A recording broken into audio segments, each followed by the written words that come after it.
there's a difference between being a creative professional and an artist. So if you're going to pick a topic and build your brand around it, you can become a professional writer for hire, like a journalist with a beat and a specialism, or a content creator with, like maybe a fashion Instagram account or a food blog. But for that to really develop into a viable career or a successful platform for you, you have to be willing to stick to that shtick for the long haul, even if things change inside of you. Here's what I now know. You can't actually choose your thing. Your thing chooses you. What does it take to put your life's work out there in a really big way? How much can I do with this one precious life? Welcome to The Selfish Gift.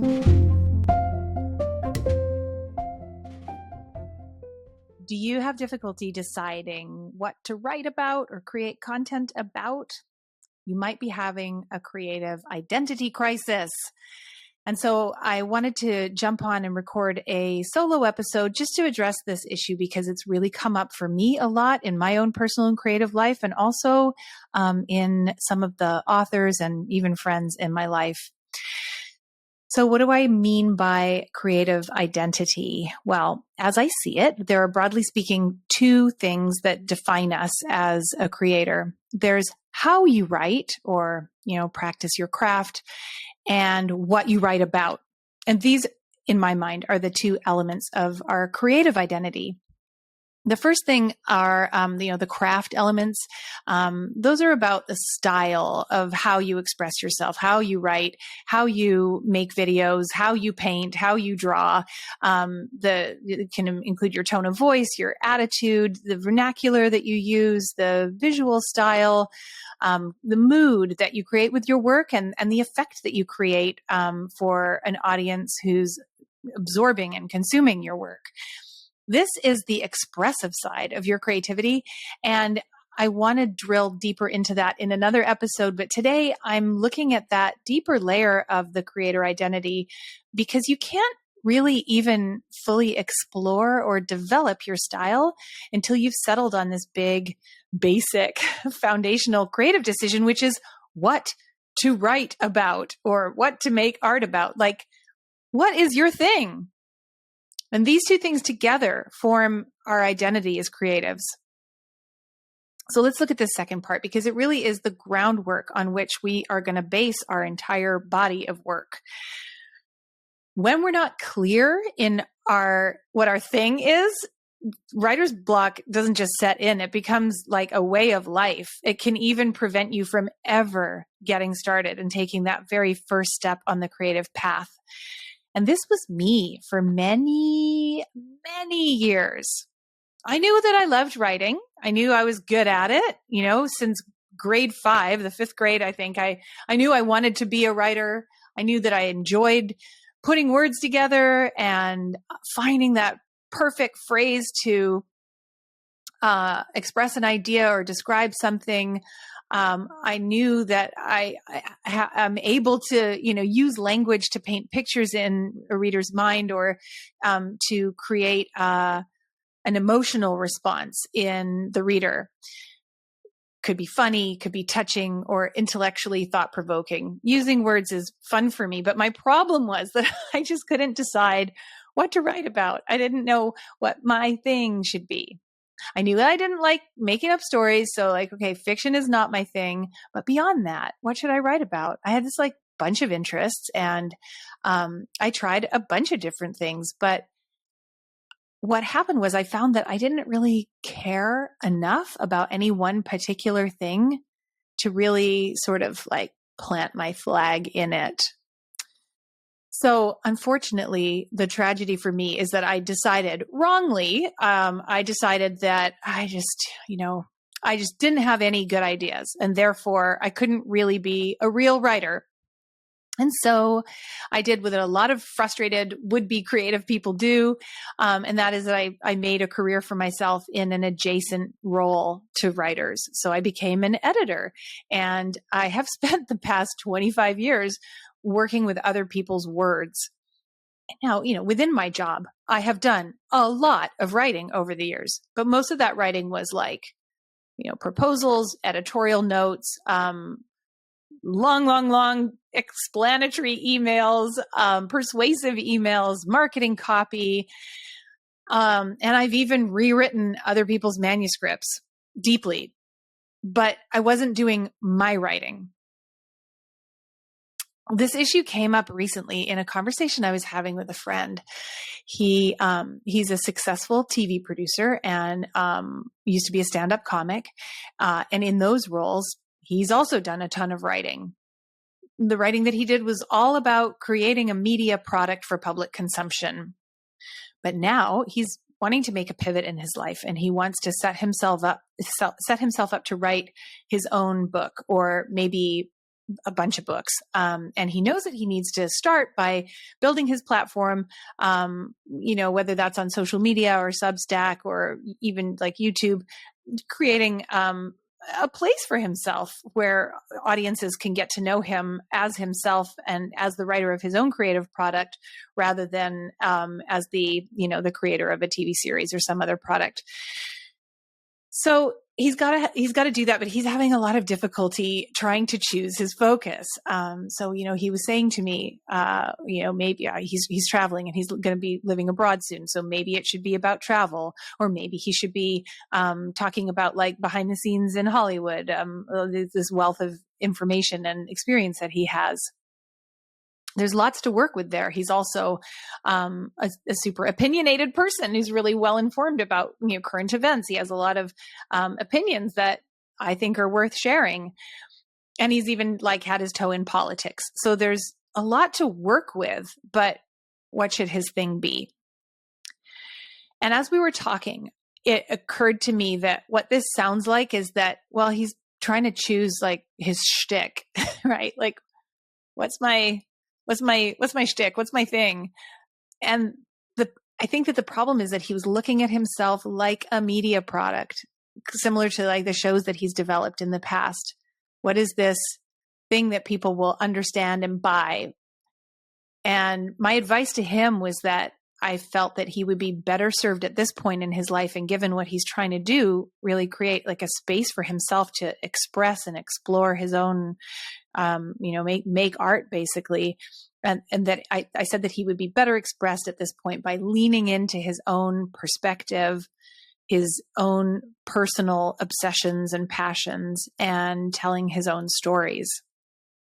Now, to be clear, I'm not saying that you can't just methodically, choose a writing identity based on a topic. You certainly can. But in my experience, it isn't the best way to build the most enduring and strongest identity for yourself as a creative person. And here is why. There's a difference between being a creative professional and an artist. So if you're going to pick a topic and build your brand around it, you can become a professional writer for hire, like a journalist with a beat and a specialism, or a content creator with, like maybe a fashion Instagram account or a food blog.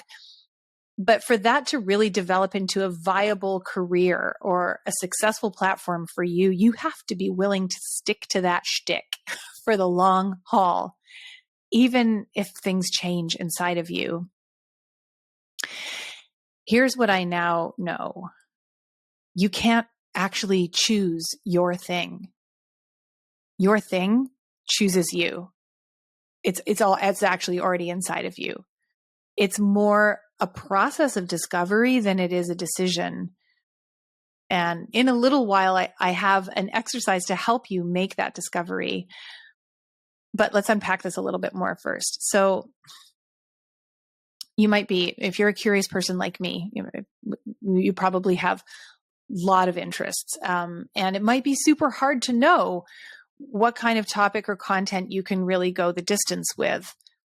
And you want to be really careful not to build your identity around something that is going to flame out, because you need to commit to it and really see it through. But if you slow down to really investigate your heart and mind, you will find that somewhere inside of you, there is a subject that always, always draws your attention back to it like a homing device. It's like no matter how busy you are, it's in the back of your mind. Beep, beep, beep, beep, beep. Hey, look over here. Don't forget me. And it's always calling to you. In your quiet moments, it's like, oh, good, we have some time. Let's think about our favorite obsession. And I submit to you that that is what you want to build your writer identity around, because that is what your true identity is already based upon and rooted in. So, using myself as an example again, as for my personal interests, I have tons of them. I am interested in painting and the visual arts. I'm interested in media. I love fashion. I'm interested in filmmaking. I used to work in the film industry. I was an entertainment editor.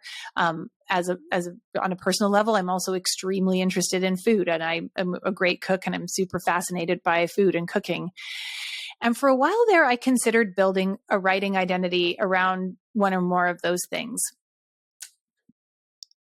But you know what happened? As I sat down to write about any of these topics, the writing felt like a job, like a chore, and almost kind of like an obligation. The words didn't flow. I felt like I was doing it just because I said I would. Even though I was the one who set myself the task, I had chosen it, and yet it felt like an imposition, and I couldn't wait to stop. So that's not sustainable. But when I thought about what do I really love to write about that is easy for me, easy is maybe not the right word, because there's always effort involved with writing well, but what was kind of compelling me and pulling me back again and again, where I found my deepest satisfaction, and more to the point where I found my richer results were the pieces of writing that I was most satisfied with were actually things like letters that I had written to friends and lovers, or journal writing that I had done, maybe the occasional essay or poem that I hadn't even ever shown anyone. These are the things that I truly enjoyed writing about. And it was all the same stuff that I just can't stop thinking about and talking about, right? For me, that is the human condition, our common struggles, living life in a body on this planet, and my own experience of life, the challenges I've faced. I have had some super hairy shit go down in my time, and the trauma that I've experienced has, become an enduring fascination. I have spent a lot of time thinking about, talking about in therapy and with friends, how I have healed, things that have worked for me, things that might work for other people. The joy that I've discovered in the experience of healing, and the growth that I've experienced, the nature of the universe and the meaning of life. I am fascinated by the beauty and awesomeness of the magic web that we're moving through at all times. Philosophical ideas and spiritual practices. So these are the things that are just endlessly fascinating to me, like endlessly. I could go to town on these topics all day long. And then, of course, I'm interested in the craft of writing, and I write even now about the craft of writing quite a lot. This whole podcast is about the craft of writing in various forms of creation and sharing it. But you know what? Even that, if I'm honest, it wouldn't really be enough to float my boat for the long haul. If I was just doing like a super practical, kind of building, I'm going to be a writing expert, and that's all I'm going to write about. I mean, that would also become heavy for me. It would feel like a slog. So what I now know that my best work is at the intersection between creativity, personal expression, authenticity, life purpose, healing and growth. And that includes the creation of pieces of creative writing that are not even about teaching or sharing information. So this is feeling more like, okay, that is deeply connected to my core identity. That is really springing from the deepest, most honest and enduring part of myself. And as you can see, it's not really just one narrow topic. It's a palette of topics, and there's some overlap between them. And in that overlap, in that intersection, you see it kind of like a unique bouquet of topic interests that is authentically mine. I'm not the only person to be interested in that intersection, but this is for sure me and not a stretch. And when I'm writing about these things, I feel like I'm at home. I'm at home in my skin. I'm at home on the page, and I am scratching the deepest itch inside of me. It's enormously satisfying. And finding this special niche, this identity, I cannot tell you how personally liberating this has felt in a way that is so much more beyond, okay, now I'm ready to sit down and write. It's deeper than that. It's more about spreading my wings to really truly be myself. So I spent a lot of my life trying to figure out what other people wanted me to be, or what I thought society would find impressive, or what would kind of like make sense, look good on paper. So maybe you can relate to this, but what that amounted to was that I was constantly rejecting my own natural mix of things that make up my true identity. And when we think about the identities that we inhabit in our lives, just, forget about writing for a second, just thinking about like who we are and how we're known to the world and to ourselves. So we all have multiple identities in our various roles.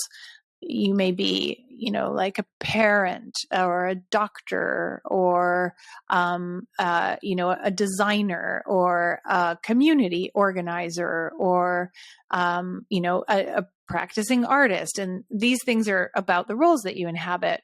And then there's another layer to identity, which is sort of more about our personal experiences and the phases of life that we're in, the qualities and characteristics that we have. So, for example, maybe you identify as a depressed person or someone who has some other mental health challenge, or an empath, or a leader, or a trailblazer, or a seeker, or a misfit, or a wounded healer.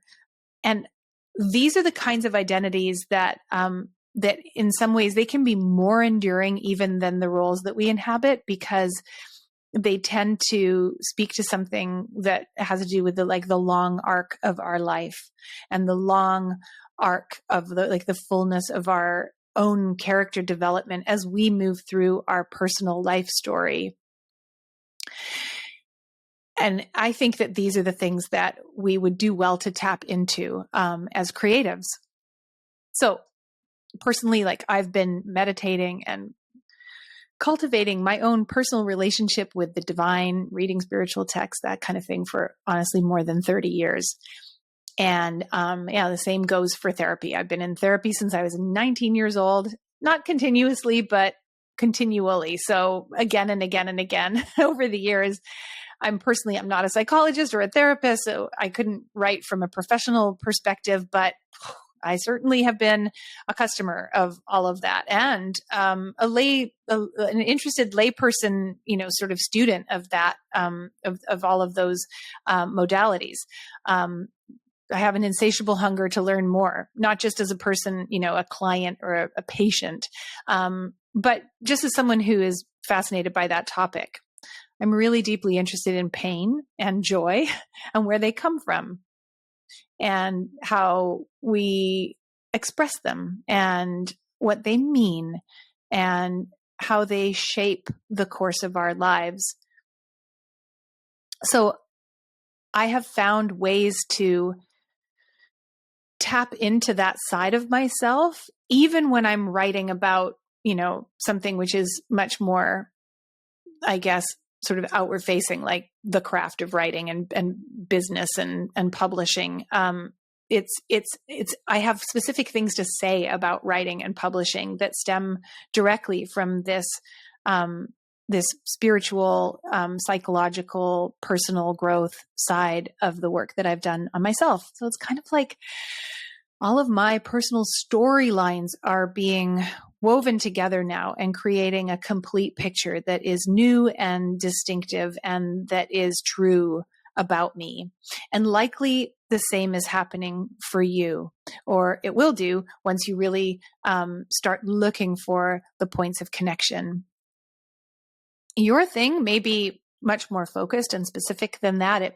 You might, I know that there are people out there that aren't as sort of like multi-passionate as I am. So maybe you are just like definitely unshakably fascinated by animals or engineering or economics or cooking or ancient Egypt or, other languages or social justice or just any number of things, the environment. Any of these things might be your thing.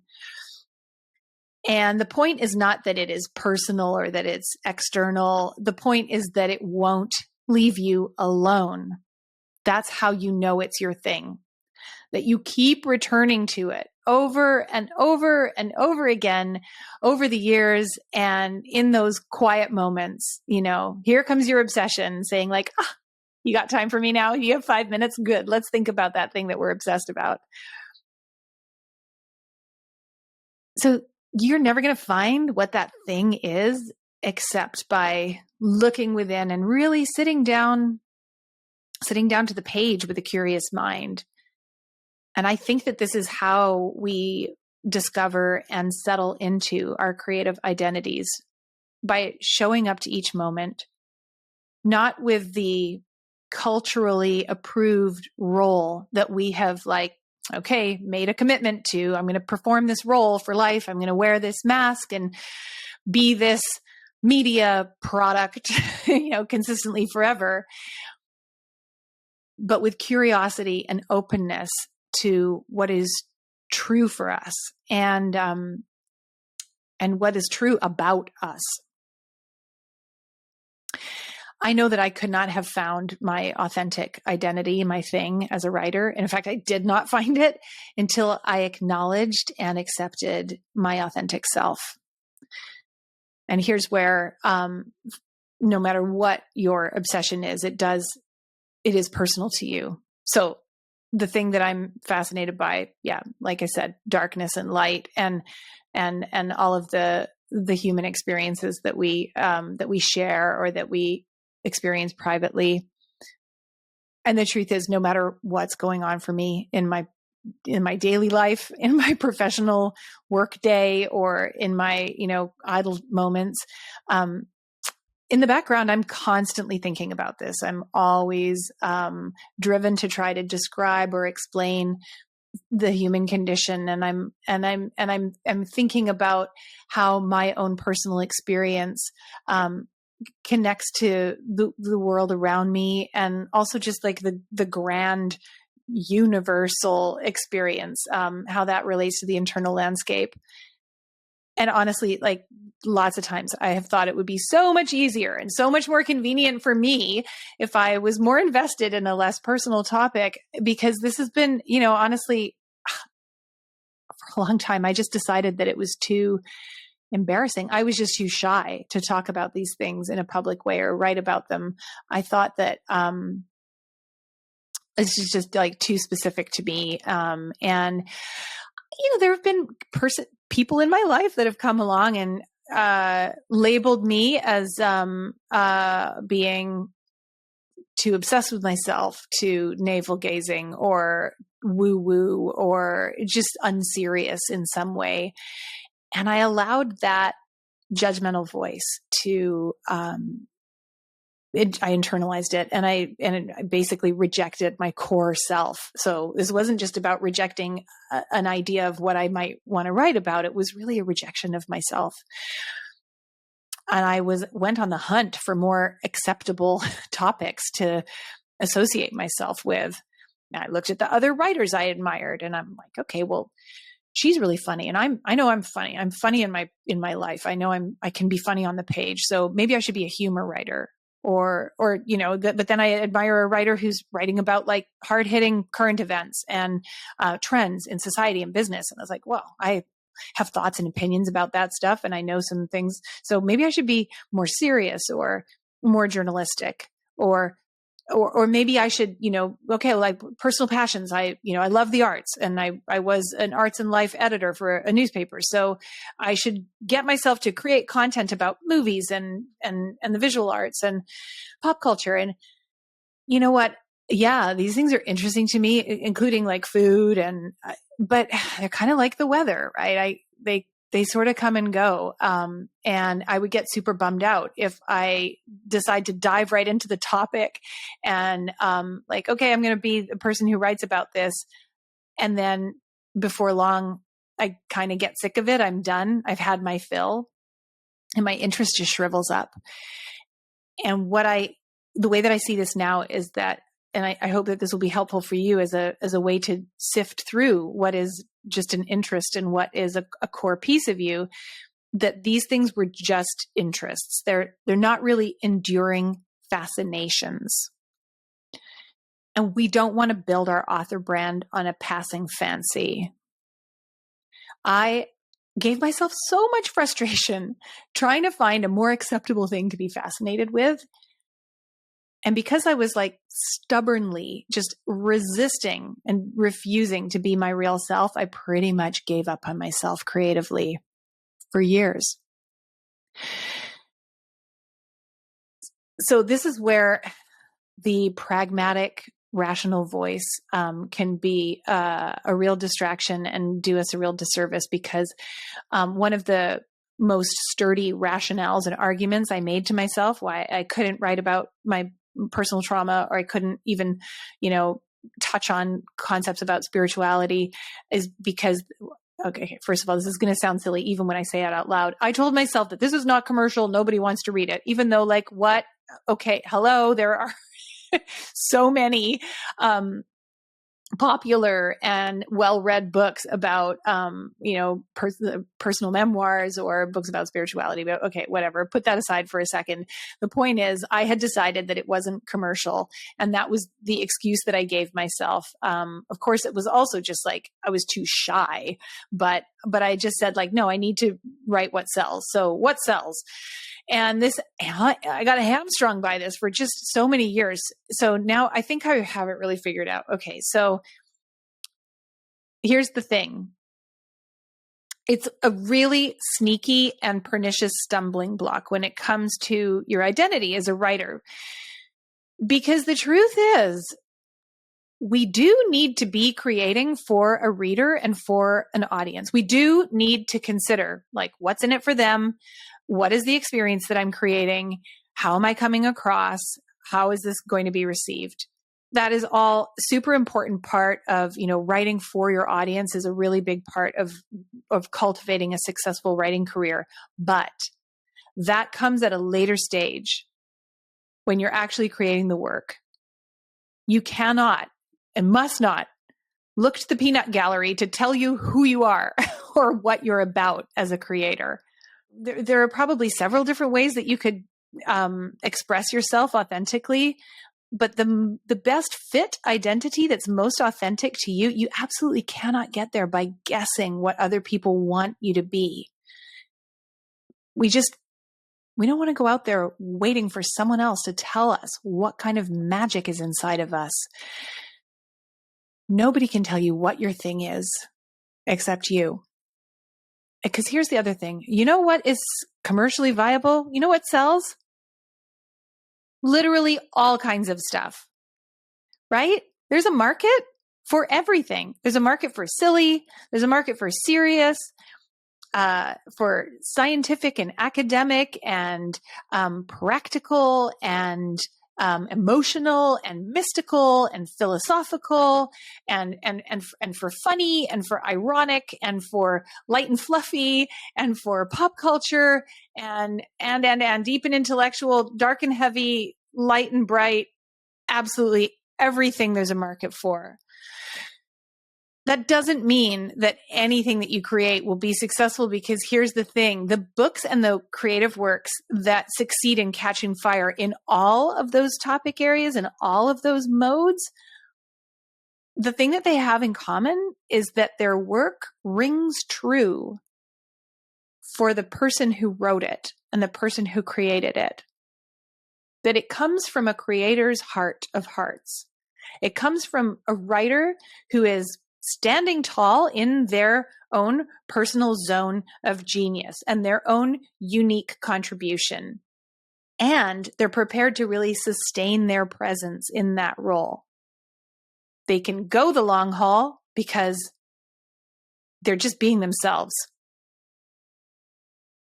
The body of work, it may change over time, but it's evolving in a natural way. Your thing has to be true to you, period. So here's where it gets kind of exciting and cool, because when you take that into account, what this really means is that this process of finding your identity as a creator actually is a lot like just finding your identity as a human. This means discovering or uncovering the core self that's already inside of you. And then once you've discovered it and encountered it and defined it and acknowledged it, the next step is to accept what you see. Oh, okay. I'm a super emotional person who's fascinated by like the grand philosophical questions of life, like it or not. It's just true. And then the third step, so acknowledging it, accepting it. And then the third step is to be willing to be seen for who you are. That is some powerful ass shit.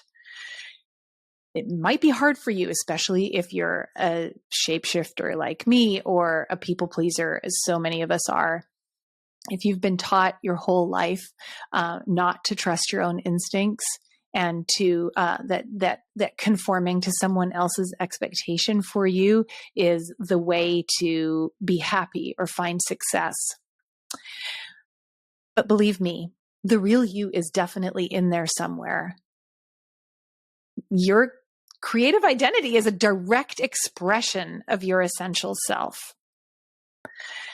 And it's an extension of all of those fascinations that just nag at you in your private mind and won't leave you alone, no matter how secretly you've been guarding them. They want to find their way out. And at first, it might feel like you might experience some resistance. I did. All right. I treated all those things as like, this is a distraction. I should be thinking about more serious stuff, like all of this kind of like personal reflection, anything, my therapy, my this, my that. Like, this is just an indulgence and a distraction. I should be, like cracking the whip and getting back to like, I don't know, something more saleable, anything but trauma and healing, spiritual growth. But I had to admit, like, when I did actually get around to doing my personal writing, the only stuff that was really, really good was on topics that were connected to the real me. These pieces are me at my best. And I can see that now because I've stopped stuffing it down and trying to trade my magic for someone else's. So if you're struggling to find your thing and to find your identity as a creator, this might show up as having too many ideas and finding it hard to pick one. Or maybe it might show up as feeling like you have no ideas and that you're finding that it's hard to find anything that you care enough about. If you're in that situation now and struggling with that thing, I invite you to consider that what you care most about might be something that you've decided is boring to others, or embarrassing to you or just unacceptable. And maybe they're personal, like mine are, your personal narrative, your poetry, your pain, your passion.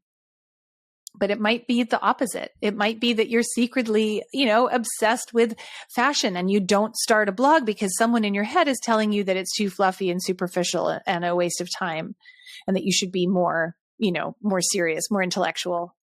Or the opposite. Maybe you're just dying to nerd out on a technical subject or some academic field of study that you're really super fascinated by, but you feel like you should show up, being more fun. Just the way to tap into your vein of gold is to push those judgmental voices to the side and just embrace the person that you truly are. Because those things that you're spending your thousands of hours of background time, it's like pursuing and processing in the background, you have developed a lot to say about these things.